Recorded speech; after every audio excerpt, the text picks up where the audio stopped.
bracelet électronique mu mel ne toppul bëgg-bëgg wala réquisitoire bi nga xamante ni moom mooy le procureur bi bëggoon en tout cas ñu yóbbu ko mandat dépôt dinañ waxtaan yeneen ni ponk yi nga xamante moom mooy ñeel actualité bi incha allah léegi-léegi mais sama laaj bu njëkk mooy Ameth Ndoye bi nga xamante ni bon seen frère la parce que kër gi nga xamante ni fa nga nekk également moom fa lay yëngu fa lay liggéeyee démb situation bi mu mujjee par rapport réquisitoire procureur bi moom mooy ñu yóbboon ko mandat dépôt nan nga gisee décision juge bi ni mu dëggalee boppam. Bon, dama ci am sentiment de tristesse ci parfois justice ni ñu koy foowee ak ni ñu koy instrumentaliser par les politiques par les pouvoirs politiques donc rupture bi nga xam ne moom la ñu diggoon avant ñu accéder au pouvoir dañu gis ni bi ñu accéder au pouvoir dañu mel ni dañuy instrumentaliser la justice contre les voix discordantes te loolu moo commencé di am les chroniqueurs sont surveillés les médias sont sous surveillance. Journalistes yi da leen di traquer les leaders d'opinion ñu ngi leen di embastiller bref tout ça pourquoi au service ou bien pour le bonheur ou bien satisfaire les désirata d'un seul homme parce que dañu jàpp ni li Ousmane Sonko doon wax rek mooy ramification yi moo commencé ñoom muy effacé lu muy effacé boobu mooy képp koo xam ni am nga opinion contraire wala une vision boo xam ne cadré wul avec la vision Pastef jàppal ni tu auras maille à partir avec la justice te képp koo xam ci histoire politique gu Sénégal mës nga am problème ak Ousmane Sonko wala d'accord ak Ousmane Sonko ci gis-gis dañuy gis ni yoon mi ngi dal sa kaw loolu nag dama jàpp ni lu ñu war a arrêter la yoon lu ñu war a respecter la parce que dañ ko war a def uniquement bu ñuy rendre justice ñu rendre ko au nom du peuple sénégalais. Maintenant utiliser la judiciarisation comme moyen de répression ou bien faire taire les voix discordantes. dama jàpp ni loolu c'est pas la solution. La démocratie dafa soxla respirer te la démocratie aussi dafa soxla aussi diversité ci côté xalaat bu fekkente ne nag dañuy utiliser des moyens pour censurer les pensées divergentes loolu dafay indi problème te jàpp naa ne loolu mënul nekk benn moom mooy ku mel ni Ameth Ndoye li ñu koy toppee je pense pas que loolu mënoon nañ ko feneti le fait que ñu utiliser la justice ci cadre boobu dafa tax Sénégalais yëpp bàyyi xel li mu waxoon jàpp naa ni amul woon sens à mon avis ñu ciy utiliser les moyens judiciaires pour tout simplement noppiloo ko wala xoxotal ko. voilà. loolu nga ko jàppee mais bon mais war nga admettre que ni xëy na juge bi bu toppoon réquisitoire procureur bi waxatuñ ko parce que le cas de Abdou Nguer ba léegi ñu ngi siy mer Sénégalais yu bëri d'accord uñu pourquoi Abdou Nguer dem instruction ou des délits d'opinion est-ce que gisoon tamit juge yi tamit jël nañ seen responsabilité ci yenn mbir yi. waaw ñi ngi jël seen responsabilité mais je pense que des na parce que jàpp naa ni ku mel ni Abdou Nguer te dañu war a xëy rek libéré ko. ku mel ni Badara Gadiaga dañoo war a xëy rek libéré ko ñu mel ni ñoom Farba Ngom dañoo war a xëy libéré leen parce que tey mënuloo jàpp ay nit ba pare amuloo suffisamment de preuves ou bien ay charges yooyu charrier contre eux loolu c'est de l'injustice ñu jàpp ci prison bi yëpp te ñu nekk ay opposants wax ma kan moo ci dem procès kenn amu ci benn sentence bu ñu rendre décision de justice bu ñu rendre bu tax nga war a mën a toog foofu ay dilatoire la ñuy utiliser di def manipulation diversion pour tout simplement retenir ñi nga xam ñoom ñoo nekk foofu aussi longtemps que possible ñiy moisir ci prison te bu jàpp ma ni loolu moom mooy essence justice loolu mooy préoccupation justice préoccupation moom mooy lan maintenir l'ordre social mais bu fekkente ni justice dañ ko bëgg utiliser à d'autres fins dañ jàpp ni xëy na loolu ñu ngi échoué parce que ñoom rupture la ñu diggoon te ñoom ils sont en train de faire pire que régime yi fi jaaroon parce que à moins de 2 ans l'instrumentalisation de la justice manifeste mu commencé fës ni pouvoir yi fi jaaroon mel ñu woon noonu te boo xoolee le président Macky Sall dawal na premier mandat boo commencé dugg ci deuxième mandat ngay commencé gis sentir ni instrumentalisation de la justice dañu commencé am pouvoir Abdoulaye Wade bi mu demee ba commencé dugg ci deuxième mandat nga commencé sentir c'est-à-dire régime yi fi jaar yëpp ci fin de règne ci ngay sentir ñi ngi instrumentaliser la justice même bu ñu koy def da ngay gis da ngay am perception rek mais nii li mu flagrant yooyu nii ci seen début de mandat bi moo tax ma jàpp ni ils ont échoué ci seen politique judiciaire parce que ñoom d'autant plus que ñoom dañuy waxoon dañuy def des assises de la justice pour fexe ba justice mën a méngoo cadré ak askanu Sénégal ni ñu ko bëggee ni ñu koy aspirer ñoom bi ñu ñëwee def seen assises yooyu ba pare toutes les dispositions liberticides nga xam dafay nekk dafay safaanoo ak li nga xam mooy liberté fondamentale yi les libertés individuelles notamment li nga xam mooy li constitution bi consacrée pour tout individu pour tout citoyen sénégalais ñoom dañ ko commencé salfaañe même article 8 bu constitution bi dañ ko commencé salfaañe liberté d'expression parce que léegi pour un simple mot nga ne guñaafier ça peut te valoir la prison pour un simple mot nga ne kii dafa xamadi mën na la yóbbu prison pour un simple mot nga ne kii dafa yaafuus nangam mën na la yóbbu prison dama jàpp ne nag justice loolu du préoccupation loolu du mission justice dafa am une mission fondamentale moom mooy mu garder la distance entre les individus mu fexe ba maintenir l'ordre social mu fexe ba li nga xam ne moom mooy l'équité mu fexe ba nga xam mooy balance boobu moom mooy symboliser mu nekk une réalité non un symbole maintenant s'agissant du parti au pouvoir saa yu justice waree sévir war a mën a daaneel benn sentence da ngay gis ni justice dafay xaw a moll dafay xaw a nooy dafay caresser dans le sens du poil loolu moom mooy li jaaxal ñëpp. mais xaw na metti si ñoom ah. nu mu mettee si ñoom Lamine Darou ak Boy Dakar ñoom lu metti tëdd nañ benn 2 mois. ci ay saaga mais léegi Lamine Darou dafa saaga lu flagrant mbooloo la saaga tudd seen yaay seen sëyu yaay nangam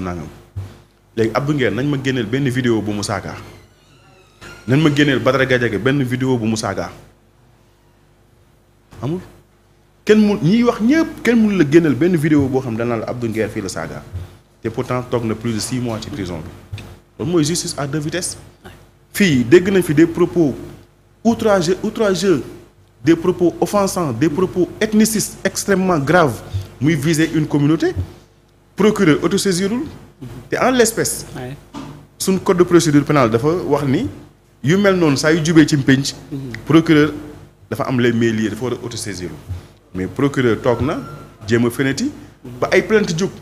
mu xam ni mënatul def dara il est évident que dafay saisir dossier boobu pour mën ko instruire mais bi ñu ko convoqué surprendre lu kenn ñëpp xam nañ ni dafay ñibbi këram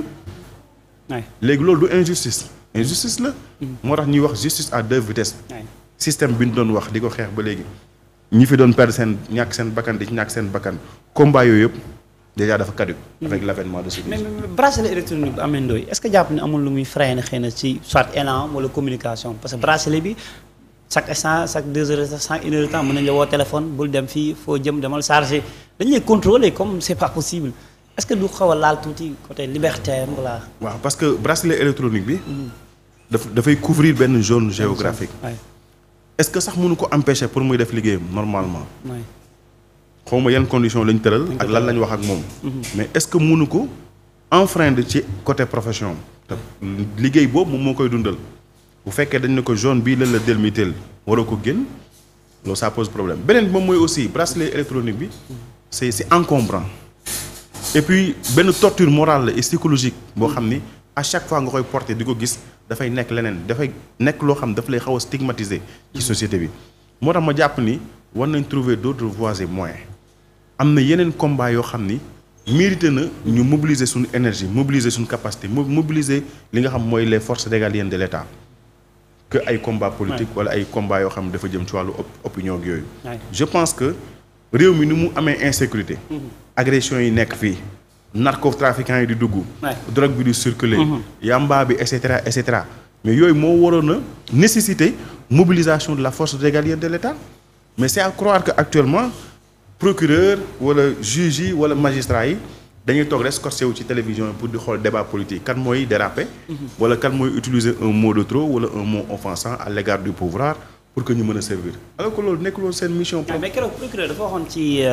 audience ñoom Lamine Darou dañuy à travers ministère public c'est-à-dire que ñoom parquet bi sax dañuy dañu jël décision léegi di bàyyi xel li nga xamante ni moom mooy am ci penc bi maanaam ñi nga xam ne même ba ci TikTok bi ñiy def ay live TikTok di saaga nangam maanaam dootuñu mayeti kenn muy wax yenn kàddu yu ñaaw yi te kuñ ci daan c'est pour servir l'exemple quand même maanaam duñ la daan pour parce que dañ la bëgg a tuumaal mais ñoom dañu bëgg yar ak worma am ci penc mi lu baax la de Moussa. loolu lu baax la. c'est l'idéal te man damay kontaan sax bu fekkee noonu la war a demee. mais tey boo xooloon seen live yi direct yi. ñi ciy saaga ñëpp dañuy porter ay effigie Pastef ay njabootu Ousmane Sonko ñoo nekk ci réseaux sociaux yi di saaga loolu moom c'est patent c'est une preuve boo xam c'est évident. mais ñenn ñi ngi commencer di répliquer di def ni ñoom aussi bu dee moo. non mais parce que bu justice amul réplique moom mooy am à la hauteur de l'affront loolu moo tax justice baax justice bu amul. lan mooy am yadd bil yadd ayn bil ayni œil pour œil dent pour dent loolu mooy am. yow boo taalee sa Facebook wala nga taal sa TikTok dugal ci dara mu nekk sa xalaat wala sa contribution wala sa proposition ci société bi mais ñi àndul ak yow ak gis-gis au lieu ñu indil la beneen xalaat tegal la ko ni la li nga xalaatee du noonu nii la mais ñoom à la place de loolu saaga la lay indil dugg sa vie privée wala ñuy diaboliser la wala ñu xas la wala leneen loolu c'est la marque de fabrique de Pastef parce que seen leader ci loolu la leen nampatal muy tey ba mu ñëwee li mu njëkk a def mooy ni politiciens yi fi jaaroon yëpp de 1960 à nos jours dañ leen war a fusiller wala boo leen rayee doom bàkkaar ñii ay sàcc lañu ñii nangam saaga diw Barthélémy Dias sagam papam moo xamadi c'est-à-dire loolu ni naan ce qui se rassemble s'assemble ce qui se ressemble s'assemble loolu moom moo am léegi nag bu fekkee le ministère public ñoom dañu jël ak parquet bi décision ni dañuy assainir les réseaux sociaux espace public dañ ciy veiller à ce que yenn propos discourtois yi ak yi nga xam ne c'est contraire aux bonnes mœurs ñu mën ko xeex loolu c'est salutaire parce que loolu jàpp nañu loolu mooy mbir yi ni war a demee mais Moussa nga baal ma dañuy taxaw foofu tuuti rek parce que man ba léegi damay taxaw dafa am xam nga constitution bi ci tubaab lañ ko bind est-ce que jàppoon nañu ko war a xaatim ci wolof parce que dafa ni ñuy tëj nit ñi di arrêté nit ñi si ay kàddu wolof c'est-à-dire que Abdou Nguer le procureur bi mu waxee ni ñi nga xamante ni moom mooy ñii dañoo jubadi mais kàddu googu moo bokk na ci li ko yóbbu instruction te procureur bi mu taxee si audience bi daf ko wax maanaam définition bi mu tekkee kàddu juba gi maanaam saaga sax la ko tuumaal kële ni tas seen sëru nangami moom bu mu ñëwee devant le procureur également moom nee na loolu du saaga ci wolof c'est que ñun dañoo am commencé am problème boobu am na moo wolof booy utiliser Moussa doo eggale émission bi xam nga tey ku mel ni làmmiñu daara bu ne tas seen sëyu nangami du saaga koo génn ci mbedd mi jàkkaarloo moom ne ko damay tas sa sëyu nangam ngeen xeex diw dafa jubadi da nga jubadi nag da nga jubadi c'est tolérable jubuloo mën nañ ko tolérer c'est moins grave waaw ku jubul moom c'est moins grave ça dépend ci contexte bi ngay utiliser maintenant man je ne pense pas que procureur war na nekk ci élément d'appréciation yooyu fi mu war a nekk moom mooy li nga xam moom la code de procédure pénale bi teg képp koo xam ni def nga infraction wala nga def le délit wala nga commettre un crime mu xool prescription juridique yi nga xamul lu ñu teg ni appliquer la ko daan yi nga xamul lu leen tegal mais nañ ci tolloo yem ci ñun ñëpp bu doon tey dañoo appliquer loi bi je pense que prison yi na fees dell ak ay militants Pastef parce qu'en longueur de journée yow boo publié woon loo xam ni Sonko dafa wax jaan nii nga wax jaan ne ay saaga di nga ko doyal sëkk la journée moo tax man la procureur bu fekkoon ci élan boobu la ñu nekk man jàpp naa ne Pastef yi nañ fees dell ci prison bi parce que bon dafa nekk ñoo xam ne xëy na peut-être moom ñi nga xam ñoom la dem uti militants yi mu uti mooy militants yi nga xam ne xëy na c'est des militants fanatisé nga xam ne suñ la xësee ba déglu rek dañuy consommer ce discours pare nañ ci amul leneen lu ñuy dégluwaat waaw li yàlla di wax naan xatamallahu ala qulubihim wa absaarihim fa hum laa yubsiruun maanaam dañuy castré seen xol yi duñu gis fàtt seen nopp yi maanaam li xës a nekk ci ñoom rek nekk na ci ñoom dootuñu intégré dara ci seen bopp xam nga nit dara dina ñëw nekk sa biir sax nga am xam-xam ñu indi la dara nga intégré ko sous-pesé ko xool ko analyser ko càmbar ko li ci baax nga jël ko li ci bon nga teg ko na la. mais Moussa est-ce que c'est pas le Sénégalais qui commence à être violent en fait est-ce que nekkul Sénégalais yi moo commencé di violent quoi parce que mënuma jàpp ni waa Pastef la parce que jàpp naa ni cadre Pastef en tout cas gisuma ko ci bind xëy na di yëkkati yenn cadre yu nduroog saaga ñeneen ñi des Sénégalais de lambda nekk ci internet bi laa gis ñu saaga. non xam nga tey boo xoolee ñi ñu def kilifa actuellement ci réew mi mais accepté wuñ contradiction te pourtant yeneen parti yi damay jël un exemple bi ñu defee marche bi weesu vendredi bi man dama apprécier ni voilà une opposition responsable nous sommes en train de redéfinir les termes du patriotisme et de l'engagement politique nous avons montré aux Sénégalais que mën nañ protester mën nañ ma def marche mën nañ def suñu manifestation sans pour autant ñu kayase wala ñu piller ay ressources wala ñu piller ay édifices publics wala sax ñu saaga wala ñu def yenn affaires yi te def nañ ko réussir na ko autant de fois loolu nag dama jàpp ni xëy na nit ki ci boppam moom moo war a taxawalal li ñuy wax école de parti foofu la école de parti amee solo mais tey boo xoolee ñi ñu nommé ci Pastef ñëpp xoolal bi Abdourahmane Diouf génnee taxawal position